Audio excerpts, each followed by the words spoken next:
All right, we are back with another Pick'em video. It is Thursday, March 6th in the NBA. We have a smaller slate, but definitely liking some plays on the board. I also have a bunch of plus money plays I want to give to you guys, just probably more towards leans. And then I actually have a full slip that I want to give to you guys if you want to hop on one of my favorite DFS platforms. So that's what we're going to get into today. I have 3, maybe 4 official plays, and I want to talk about some plus money leans. So hopefully a decent amount of value out there for you guys to take in. And also we've been kind of killing it. Our reads have been really good. Some unfortunate people, playing and getting injured and things like that. But other than that, pretty good reads overall over the past few days. So I'm going to try to continue that momentum. If you're new around here, definitely go ahead and subscribe, leave the video a like, comment something down below. It does tell YouTube to push this video out a little bit more when you do that. So let's hop into the recap of yesterday's picks. We'll talk about the injury news, any teams in a back-to-back. There's only one, and then we'll hop into the plays. All right, so jumping into the recap of yesterday's picks, we had 3 official video picks. Evan Mobley, 26.5 points and rebounds. He got that. Jaden McDaniels over 22.5 PRA. We were hoping Julius Randle sat. He ended up not sitting, he ended up playing. But Jaden McDaniels ended up crushing this anyway. I think he had 29 points overall, 28 points overall, so crushed that just in the points department. So we're absolutely loving that. And then Klay Thompson under 17 points. We got 2016 Klay on our hands, and he somehow had 28 points in a 30-point blowout. That was pretty much a 30-point blowout the entire game. He shot a million times. So, hey, hats off to him. I said he couldn't score the ball without an elite distributor, and he was able to do that. So, hats off to Klay. We also had some leans in this one. DeMar DeRozan over his 8.5 rebounds and assists. He was able to get that pretty easily. And then we also had Filipowski. This was a plus money play at 3.5 assists. Goose egg for him. He did have a really good game in terms of scoring and rebounding too. I did like the rebounds and assist line, but he had 13 rebounds, so he didn't even get there. So maybe a bad read on the assists. He was able to get there a whole bunch of games, in the certain games that we were looking at with the amount of time, with the guys out and things like that. He just didn't get the potential assist that I thought he might get. So overall, pretty good day in terms of like the official picks and the official reads and things like that. I did add Taurean Prince here.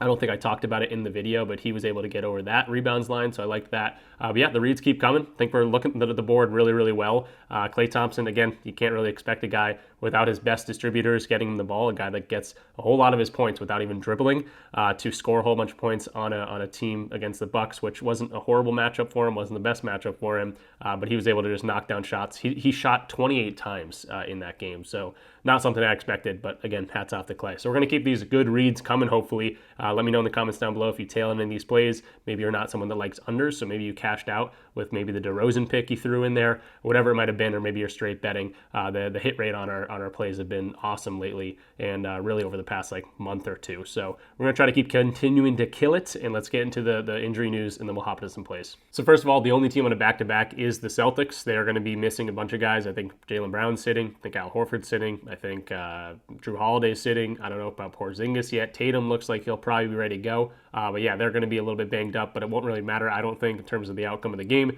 because they're playing the Philadelphia 76ers, and we know they're always banged up. So let's go take a look at the injury report for a lot of these teams. We'll start with the Chicago Bulls and the Orlando Magic. Bunch of game time decisions for the Bulls, so not someone I want to attack, especially going up against a difficult defense in the Orlando Magic. Lonzo, Giddey, Herter, Patrick Williams, all game time decisions here. Ayo Dosunmu is out for the entire year, season-ending surgery just a little bit ago. And then Vucevic, I've said this before, I don't know how much more of Vucevic we're going to see on this team. They seem to be running the younger guys, Zach Collins, Jalen Smith, at that center spot, and if he's dealing with some sort of injury, the Bulls aren't playing with anyone. If they want to trade him in the offseason or something like that, that's probably what they're leaning towards. So Vucevic, might see him here and there, but don't expect too much of him for the rest of the season. For the Orlando Magic, Cole Anthony going to be a game time decision. For the Indiana Pacers, Halliburton and Benedict Mathurin, both game time decisions. Halliburton dealing with that hip injury. Benedict Mathurin dealing with a calf injury, ankle injury. Oh no, I think it's a sprained hand, and he's missed the last few games. So I'm not sure if they're going to suit up.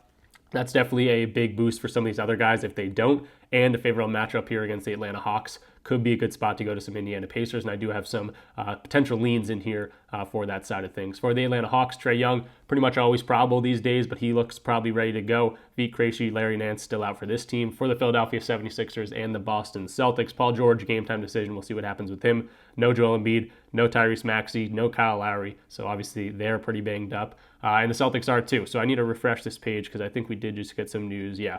Porzingis out, Horford out, Holiday out, Brown out, Tatum game time decision, Hauser game time decision. So we just saw Derek White and Peyton Pritchard score 40 plus each. First time in Celtics history that a duo scored 40 plus. Absolutely wild. They went off. So maybe they want to continue that. but we could see Tatum back in here and get some volume in there as well. But I don't even know. Against this team, 12.5 point spread at home. If they get up, maybe they start feeding these guys and have another big game. For the Warriors and the Brooklyn Nets, we got Kuminga still out for his team. Gary Payton's going to be a game time decision, but probable. And then for the Brooklyn Nets side of things, finally kind of looking healthier. Noah Clowney is going to be the only guy that's going to be out for that team. Houston Rockets and the Pelicans, we got Fred VanVleet out, Jabari Smith Jr. back in the lineup playing normal minutes again.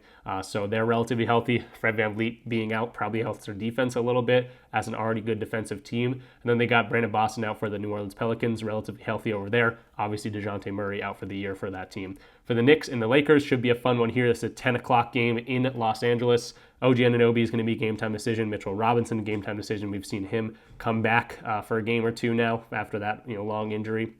And then Precious Achiuwa is also going to be a game-time decision for them. For the Lakers, big three of Luka, Reeves, and LeBron James, all probable tags, so they should be ready to go. Potentially no, or I guess not potentially. Rui Hachimura is going to be out for this game. Kleba, Morris, all out as well. And then a good win game-time decisions to kind of round it out. So 6 games, always a ton of injuries, but that gives us good angles to attack some other guys, and I'm really liking the board. So let's get into it. I always like to do the injury report, teams on a back-to-back, to just let you guys know who's playing. I don't want you betting on a guy's over when someone else might not play or might be coming back or returning or things like that. So I always want to point this stuff out for you guys, and hopefully that helps. So let's get into the first play of the video. All right, so jumping into the first play here, we're going to be using a tool called Props Madness like we always do. You might be watching this video and throughout it, you're like, I got to try this thing out, and you actually can. Using my description down below, you'll get a free week trial using code RICH. You're also going to get 25% off your first month or your first year. So definitely check out my link down below if you want to check out Props Madness. It's a great way to support me and the channel, but it's also just such a good tool. It gives us so much information, and I'll let the video do the talking for you as I go through this and use all the filters and the different types of data that it gives us. But yeah, Props Madness is awesome. Let's start with our first play. And it's going to be the guy on the cover of this video, the thumbnail, LeBron James, over 41.5 PRA. That's the way I'm going to be playing this. He's over this in 55.2% of games so far this season. But how about games without AD? He's been a rebound machine. He can still get some assists. His assists have been down since Luka came to town. But let's just look at the hit rate without AD. How about 70.6% of games going over this without AD? Yes, some of these are just creeping over, but also the misses have been very close as well. So this is a 3-point spread. This is New York Knicks versus the Los Angeles Lakers. We got some history between these teams, and it should be a fun one. We did see a good game against them last time, and LeBron had a triple-double in that game. So I don't mind sprinkling something on the plus money. I think his double-doubles plus money. I really like his rebounding potential. The assists kind of scare me a little bit, but I know he can do that, especially with the triple-double last time they played. But yeah, loving to see this, obviously. Just the hit rate in general without AD has been awesome. Now talk about the matchup. I love to see that in the paint they are a little bit weak. 38% of the points for LeBron James or shots come from the mid-restricted area. Obviously going to shoot some threes a little bit, but most of his damage going right at the rim, especially with Luka here now. We've seen the transition for him. That's his number one source of scoring. Him and Luka have, it's like a quarterback wide receiver combo, and they've been killing that. So they're ranked 19th there. I love to see that they're a little bit weaker there in terms of like mediocrity. They're, more towards the back end of the league in terms of defending that than the front end. And then the pick and roll ball handling, this is something I always look at against the Knicks. They're ranked dead last, 30th in that regard. So we can look at games that Luka's playing. The hit rate does drop a little bit to 55%, but still pretty solid here. And again, especially considering a close game, hopefully, we should see a lot of time for LeBron James. And Reeves coming into town, I don't think hurts them at all, really.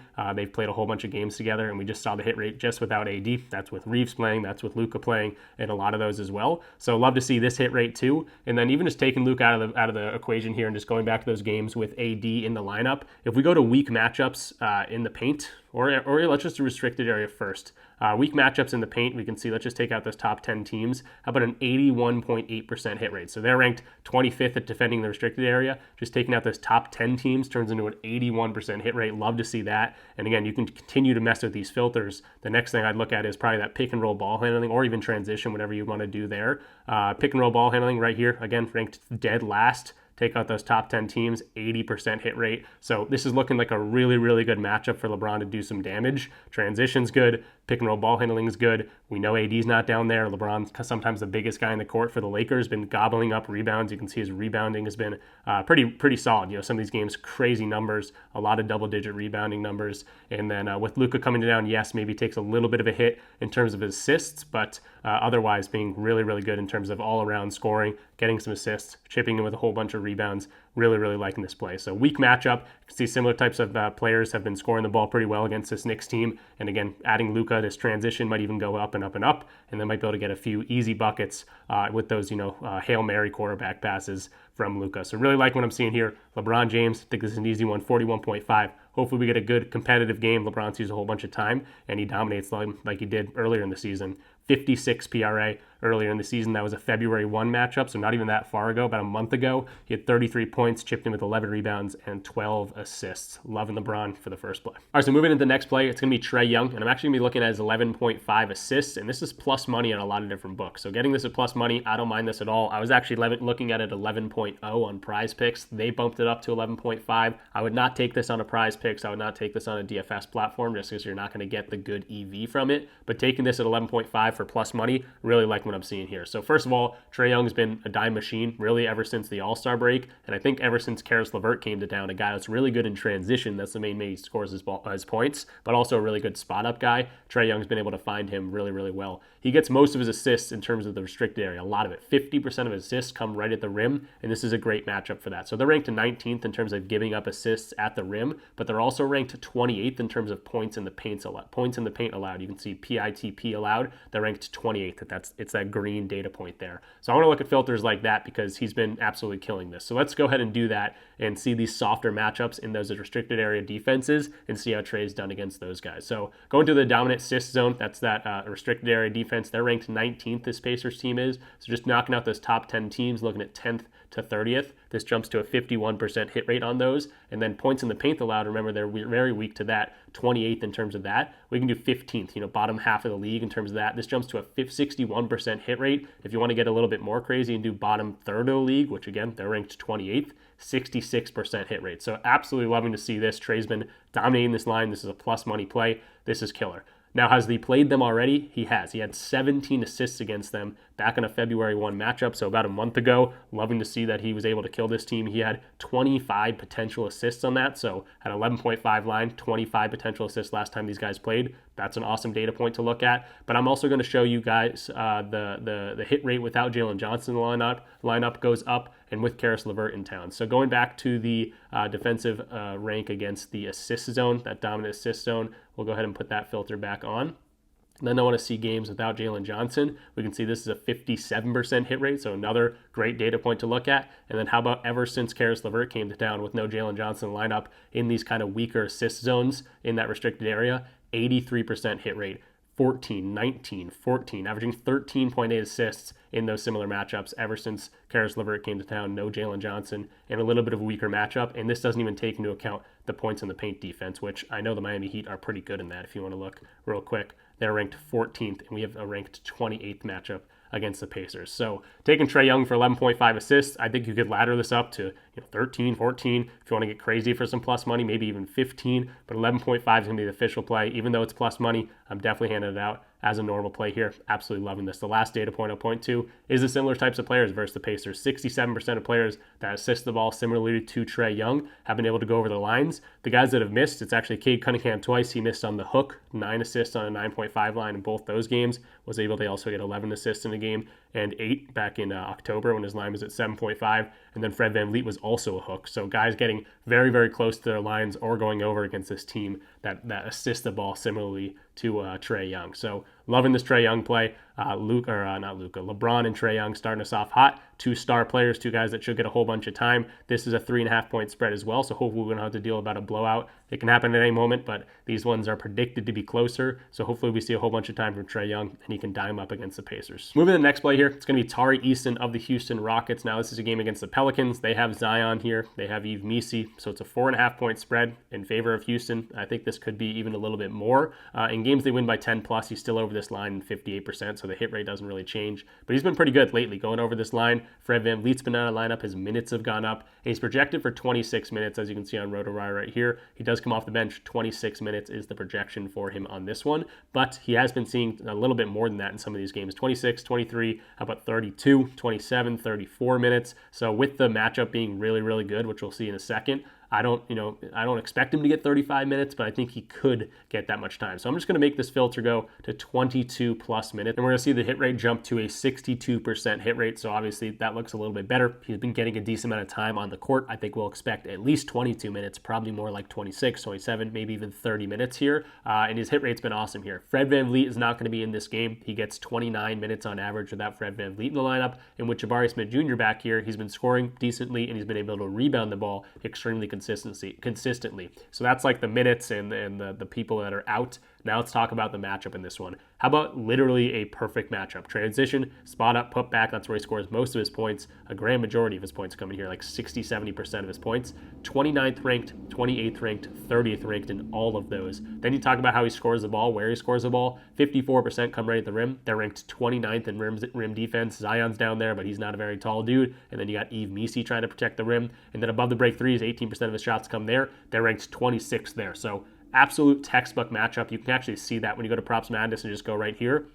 Literally look at every way he scores the ball. It's like a dark green matchup in terms of everything. So that's why I see, his minutes, projected for 26. I think with this perfect matchup, if he's starting to cook a little bit, being better plus minus in that department, they could see him be on the floor for a little bit longer here. So 22 to 35 minutes over this in 62% of games. How about a textbook matchup? Let's start making those filters happen. And I'm just going to start with the first one. Transition. 31% of his points come there. We don't have to do too much. We don't have to dig too deep. Just look at that dominant player type. How about we go to 15th ranked in terms of that type of defense? We'll knock out that top half of the league in terms of defending transition because they're ranked horribly. I think they're ranked, 28th, did I just say? 29th, so literally dead last almost. How about 73% hit rate, including however many games in a row this is? He's been absolutely killing it. That's probably with Jabari Smith Jr. in the lineup, Jabari Smith Jr. out of the lineup, Fred VanVleet in the lineup, Fred VanVleet out of the lineup. Doesn't matter. This is just the amount of minutes and going up against teams like this. Really, really good matchup. And that's just the one transition defense filter. And as you start to trickle this up, again, they're ranked 29th in this department. If you go to the bottom third defenses, he's over this in 7 of 8 games, 87% hit rate. So that's just looking at transition. I went ahead and looked at the other ones as well, the spot up, the putbacks, all the hit rate to jump up, the restricted area defense. His hit rate jumps up pretty much anytime you knock out those really, really good defenses. So seeing that he's going to get the time on the court and seeing he's got a very, very good matchup, not only in transition, but pretty much any way he scores the ball, this looks like a really, really good spot for a guy like Tari Eason. Now, hopefully he doesn't come out and weirdly have one of those games where he plays 18 minutes, but because this is such a great matchup, I think he's going to see the normal time. He's already projected for 26 minutes, even with Fred VanVleet out of the lineup and Jabari Smith Jr. in the lineup. The hit rate on this isn't horrible. I think it's like a 50% hit rate, but that doesn't take into account the textbook matchup we got going on here against the Pelicans. So loving this spot for Tari Eason. No Fred VanVleet. Should see the time in the court. We just saw the transition defense, how much that affects his hit rates, the points in the paint, above the break, the defense, spot up, put back, whatever you look at, this is a good spot for Tari. So that's the third play of the video, 17.5 points and rebounds. So I think that's going to do it for the official plays. I do have 3 leans I want to walk through, and then again, I'm going to give you that full slip that I ran out, and it's going to be Steph Curry here. It's a very difficult matchup for him to score the ball. Steph's been really, really consistent ever since Jimmy Butler came to town. A little bit easier for him to score the ball, but pick and roll ball handling, off screens, number 1 ranked in both these for the Brooklyn Nets. They're also getting a little bit more healthy. Above the break threes, this is also a more difficult one where they struggle a little bit more in the paint. They give up a lot of assists in the paint, and they're 21st in terms of interior defense, restricted area defense. So the way I'm going to play this, if Curry's going to be a little bit more difficult to score the ball, maybe a little bit more passive, which he has been lately even with the scoring, I think I love his assists at 6.5 for plus money. The way I actually played it is I took some juice and played the 5.5, threw this into a parlay, and that's where we're going to be looking at it today. So I don't mind the 6.5 for some plus money, but if you want to throw this into a parlay, which we're actually going to do in a second here when I show you guys that slip, 5.5 assists for Steph Curry. Absolutely loving this. So 62% hit rate already in the last 29 games with Jimmy Butler in the lineup. If you want to look at that, he's over this in 70% of games, 7 to 10 games with Jimmy in the lineup. Still being able to crush this. Obviously, Jimmy, a guy that can get to the rim. Some easy dimes to him at the rim. You can see the dominant assist zone for him. 47% of his assists come right at the rim. They're ranked 26th, this Brooklyn Nets team is, in terms of giving up assists at the rim. So loving the matchup with Jimmy Butler in the lineup. The assists have been really, really good, averaging 6.2. And then you look at the dominant assist zone. Again, they're very weak in terms of giving up assists in that restricted area defense. Take out the top 15 teams in the league in terms of doing that. This jumps to an 84% hit rate in terms of giving up or getting this over 5.5 assists. A lot of games he's landing on 6. A lot of games he's absolutely crushing this. So again, up to you if you want to take the straight bet or whatever you want to do at the 6.5. I like that as well. We went to Steph Curry's assists a few days ago on a 5.5 line, and he had 9 assists against the New York Knicks. So I think I got a pretty good read on this, but however you want to do it, for the plus money at 6.5, don't mind that, but 5.5, extremely good hit rate against weak defenses interiorly. Then you add on the fact that he's playing with Jimmy Butler now, who he's been really, really good with, and we can see games with Jimmy Butler playing, he's over in every single game. 6 of 6 games with Jimmy Butler with weaker interior defenses in terms of allowing assists, been able to go over this line. So not too long of an explanation here.